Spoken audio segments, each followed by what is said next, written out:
Hello my dear friend and my dear student. मेरे इस YouTube channel में आप सभी लोगों का स्वागत है। मैं आप लोगों को इसमें BA third year 6th semester से राजनीति विज्ञान विषय का प्रथम प्रश्न पत्र इंडियन पॉलिटिकल थिंकर पढ़ा रहा हूं। और इंडियन पॉलिटिकल थिंकर के अंतर्गत मैंने आप लोगों को पिछले वीडियो में यूनिट 7 से मोहम्मद इकबाल के बारे में बताया था। अल्लामा मोहम्मद इकबाल के बारे में बताया था। मैंने पिछले वीडियो में आप लोगों को इकबाल के जीवन परिचय और गतिविधियों तथा इकबाल के राष्ट्रवाद संबंधी अवधारणा से अवगत कराया था।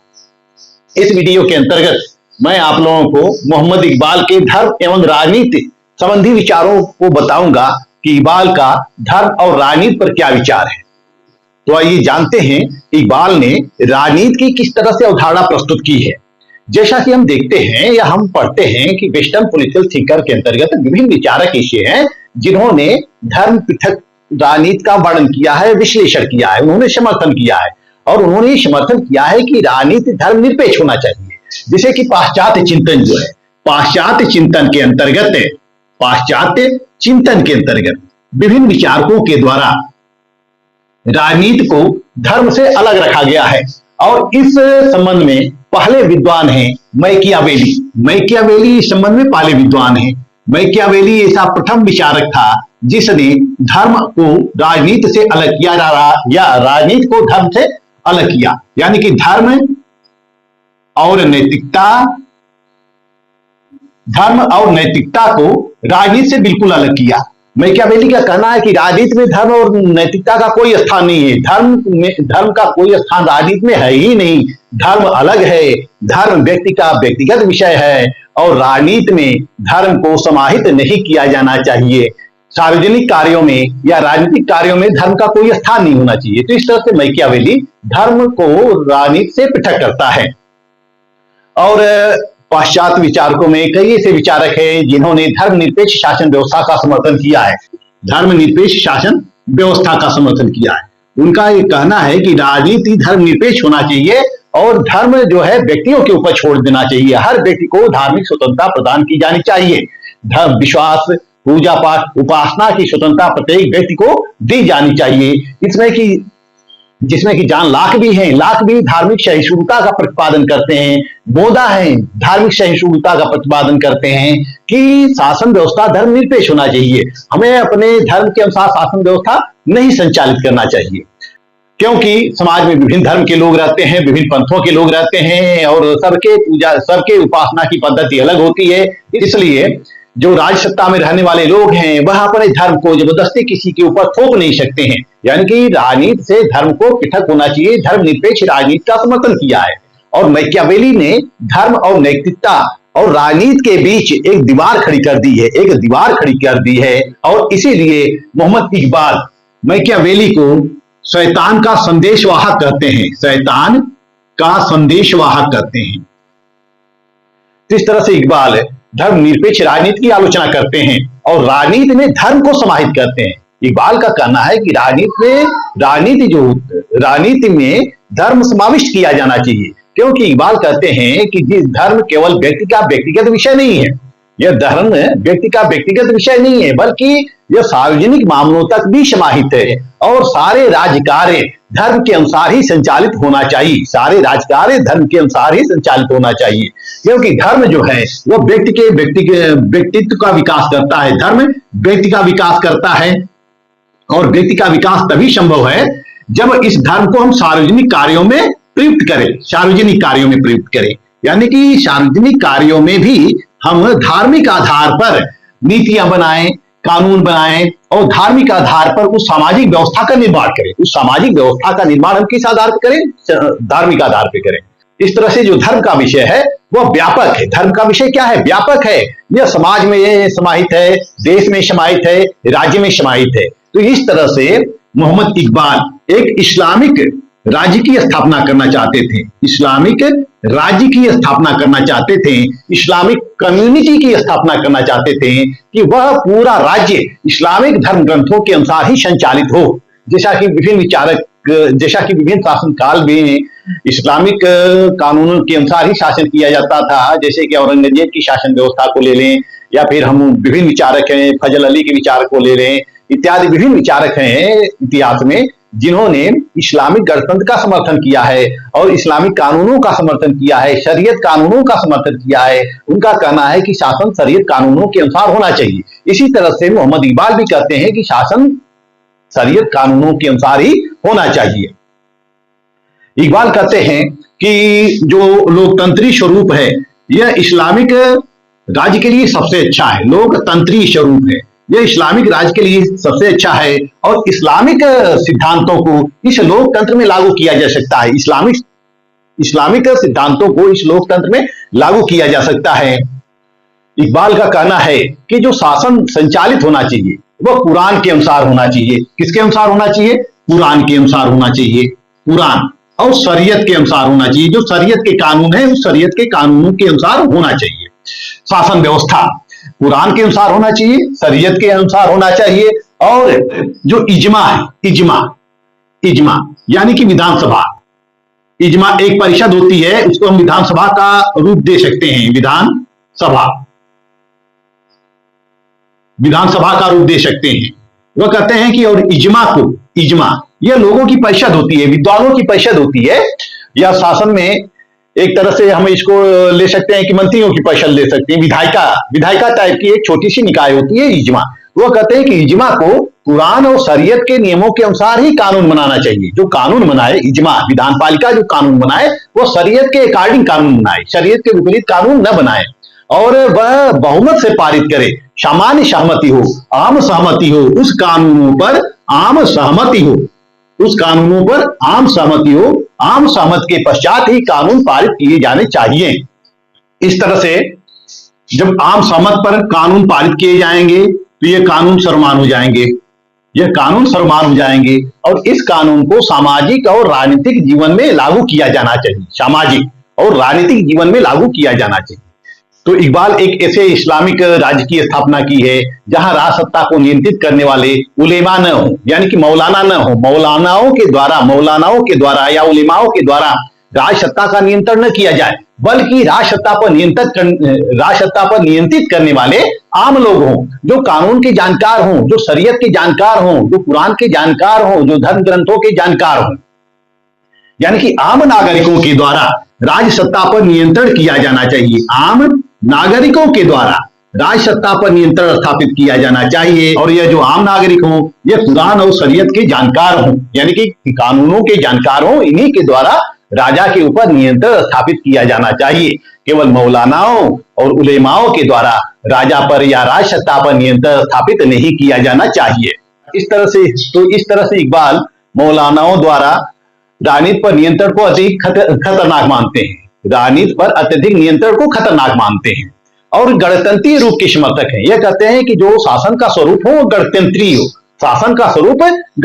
हो, एक राजा तो शीर्ष पर एक राजा हो या एक शासक तो हो, लेकिन इस शासक के अधीन विभिन्न लोग हों जो कि इसको कानून निर्माण में सलाह देते हों, शासन कार्यों में सलाह देते हों और धर्म के अनुसार शासित करने के लिए इसको प्रोत्साहित करते हों। और इसी तरह से जो अन्य संस्थाएं हों उनका स्वरूप गणतंत्रीय हो और इस गणतंत्र में आम नागरिक शामिल हों और ये जानकार लोग हों। और जो उलेमा होते हैं, इनके द्वारा केवल कोई भी विधि न बनाई जाए, इन्हीं के द्वारा कोई घोषणा न की जाए, इन्हीं के द्वारा उस आम नागरिकों पर नियंत्रण स्थापित न की जाए, बल्कि उलेमाओं के ऊपर भी जनता का नियंत्रण हो, उलेमाओं के ऊपर भी नागरिकों का नियंत्रण हो जो शरीयत के जानकार हो, धर्म के जानकार हो।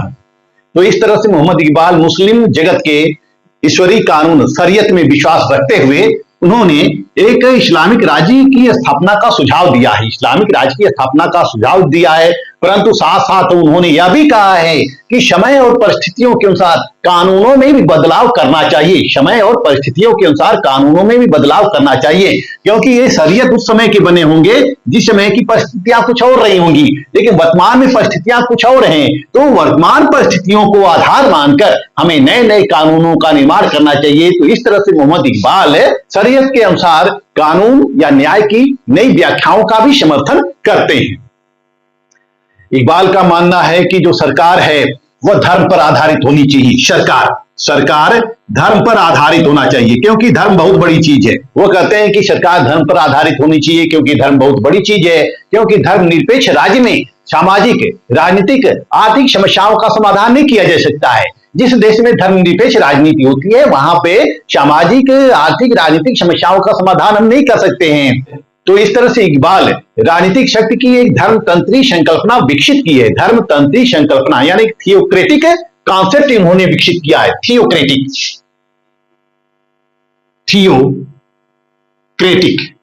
कॉन्सेप्ट उन्होंने विकसित किया है, यानी कि जो शासन व्यवस्था है उस शासन व्यवस्था को उन्होंने धर्मतंत्रीय बताया है, धर्मतंत्र बताया है। विभिन्न शासन प्रणालियां होती हैं, राजतंत्र, लोकतंत्र, कुलीन तंत्र, तो उन्होंने धर्मतंत्री शासन व्यवस्था का वर्णन किया है, धर्मतंत्री शासन व्यवस्था का समर्थन किया है और उन्होंने कहा है कि शासन धर्म के अनुसार ही संचालित किया जाना चाहिए। इकबाल एक अध्यात्मवादी और मानवतावादी थे और उन्होंने धर्मतंत्री लोकतंत्र का समर्थन किया है, क्योंकि उनका कहना है कि राजनीतिक लोकतंत्र में हाथों को गिना जाता है, तौला नहीं जाता है, हाथों को गिना जाता है, तौला नहीं जाता है। और इस तरह से उन्होंने नायक पूजा का भी समर्थन किया है, उन्होंने नायक पूजा का भी समर्थन किया है और एक ऐसे नायक की कल्पना की हो जिसमें कि धर्म के सारे गुण मौजूद हो, जो सर्वगुण संपन्न हो और उस सर्वगुण संपन्न व्यक्ति को वह इंसान कामिल कहते हैं। इंसान एक कामिल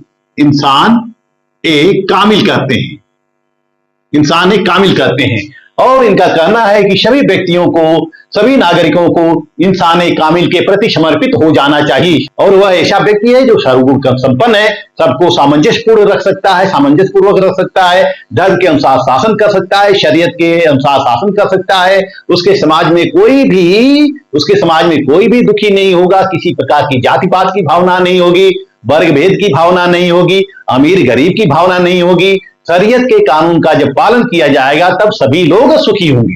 तो इस तरह से हम देखते हैं कि इन्होंने समानता का समर्थन किया है, इन्होंने समानता का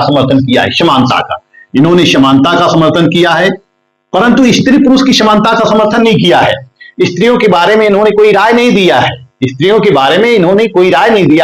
की इन्होंने उपेक्षा की है, स्त्रियों को कहीं भी कोई स्थान नहीं दिया है। यह समानता का प्रतिपादन केवल पुरुषों के बीच में करते हैं। स्त्रियों की भूमिका केवल घर तक ही सीमित है। तो इस तरह से हम देखते हैं कि मोहम्मद इकबाल एक धर्मतंत्री शासन व्यवस्था का समर्थन करते हैं और वह एक ऐसे विश्व इस्लामिक राष्ट्र की स्थापना करना चाहते हैं जहां पर केवल धार्मिक कानून हो और शरीयत के कानून के अनुसार ही सामाजिक और राजनीतिक व्यवस्था का संचालन किया जाए। जैसा कि 1914 से लेकर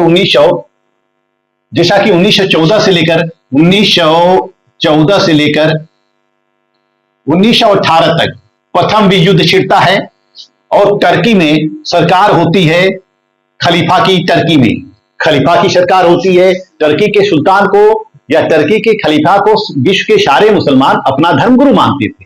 तो फिर 1920 में टर्की चूंकि दुश्मन गुट में शामिल था, टर्की शत्रु राष्ट्र में शामिल था। जब प्रथम विश्व युद्ध हो रहा था तो मित्र राष्ट्र थे जिसकी तरफ ब्रिटेन था, अमेरिका था, फ्रांस था, इत्यादि विभिन्न कंट्री थे, और जो शत्रु राष्ट्र थे जर्मनी, और जर्मनी के साथी ये शत्रु राष्ट्र थे। तो टर्की शत्रु राष्ट्र से जाकर मिल गया था और 1920 में भारत में खिलाफत आंदोलन चलता है और खिलाफत आंदोलन का समर्थन महात्मा गांधी भी करते हैं, विभिन्न नेता भी करते हैं और विश्व के सारे मुसलमान खिलाफत आंदोलन का समर्थन करते हैं। भारत में भी खिलाफत आंदोलन चलाया जाता है। इनका यह ब्रिटिश सरकार से अपील होती है कि जब युद्ध समाप्त हो तो टर्की के साम्राज्य को छिन-भिन्न न किया जाए, लेकिन जैसे ही वर्साय की संधि होती है 1920 में टर्की के साम्राज्य को छिन-भिन्न कर दिया जाता है और सुल्तान को निर्वासित कर दिया जाता है, खलीफा को निर्वासित कर दिया जाता है और कमाल पाशा के नेतृत्व में वहां धर्मनिरपेक्ष सरकार की स्थापना होती है, धर्मनिरपेक्ष सरकार की स्थापना होती है। तो इस तरह से टर्की का साम्राज्य छिन-भिन्न हो जाता है और खिलाफत आंदोलन असफल हो जाता है। तो मोहम्मद इकबाल इसी तथ्य को देखते हुए ये एक पूरे विश्व मुस्लिम संघ की स्थापना का सुझाव देते हैं। इनका यह मानना है कि मुस्लिम कोई एक क्षेत्र में समाज, मुस्लिम किसी एक देश में निवास करने वाली जातियां नहीं है, बल्कि यह पूरे विश्व में है, यह पूरे विश्व में है। इसलिए पूरे विश्व के मुसलमानों को संगठित करना चाहते हैं और एक इस्लामिक राष्ट्र की स्थापना करना चाहते हैं। जैसा कि पिछले वीडियो में मैंने बताया कि इन्होंने इस्लामिक राष्ट्र की स्थापना करने का सुझाव दिया था। इन्होंने 1937 में जिन्ना को पत्र लिखा था कि सिंध, पंजाब, बलूचिस्तान और उत्तरी पश्चिमी सीमा प्रांत को मिलाकर एक इस्लामिक स्टेट की स्थापना की जानी चाहिए। और इस्लामिक स्टेट की स्थापना जब की जाएगी तो इस्लामिक स्टेट का शासन व्यवस्था, इस्लामिक स्टेट की शासन व्यवस्था, राजनीतिक, सामाजिक, आर्थिक व्यवस्था सब कुछ इस्लामिक कानूनों के अनुसार चलेगी, शरीयत के अनुसार चलेगी और शरीयत के अनुसार चलेगी, कुरान के अनुसार संपादित की जाएगी, जहां पर सर्वत्र शांति कायम रहेगी। इनका ऐसा मानना था। तो इस तरह से हम देखते हैं कि यह राजनीति में धर्म को समाविष्ट करते हैं, राजनीति में धर्म को समाविष्ट करते हैं और इनकी राजनीति पूर्ण रूप से धर्म पर आधारित है, पूर्ण रूप से धर्म पर आधारित है। और सभी लोग उस शरीयत कानून का पालन करेंगे, सभी लोग शरीयत कानून का पालन करेंगे। शरीयत कानून के अनुसार ही सबको दंड दिया जाएगा, शरीयत कानून के अनुसार ही सबको दंड दिया जाएगा। जो राज्य व्यवस्था होगी वह भी शरीयत कानूनों के अनुसार होगी, इस्लामिक कानूनों के अनुसार होगी। तो इस तरह से मोहम्मद इकबाल राजनीति में पूर्ण रूप से धर्म का समर्थन करते हैं और एक धर्मतंत्री सरकार की स्थापना करना चाहते हैं, थियोक्रेटिक गवर्नमेंट की स्थापना करने का सुझाव देते हैं। मैंने इकबाल के ऊपर 2 लेक्चर तैयार किए हैं। पहला है पार्ट 1, जिसमें कि इकबाल के राष्ट्रवाद की अवधारणा को बताया है और इनके जीवन और गतिविधियों को बताया है। यह पार्ट 2 है, इसके अंतर्गत में इकबाल के धर्म और राजनीति पर विचारों से आपको अवगत कराया है। तो इकबाल पूर्ण रूप से एक इस्लामिक विचारक हैं और यह इस्लामिक गणराज्य की स्थापना करना चाहते हैं, इस्लामिक गणतंत्र की स्थापना करने का सुझाव देते हैं। इस वीडियो में बस इतना ही। यूनिट 7 आपका समाप्त होता है। नेक्स्ट वीडियो में आप लोगों को यूनिट 8 पढ़ाऊंगा। मेरा वीडियो आपको अच्छा लगे तो मेरे चैनल को लाइक, सब्सक्राइब और शेयर करते रहिए। मिलते हैं नेक्स्ट वीडियो में, तब तक के लिए धन्यवाद।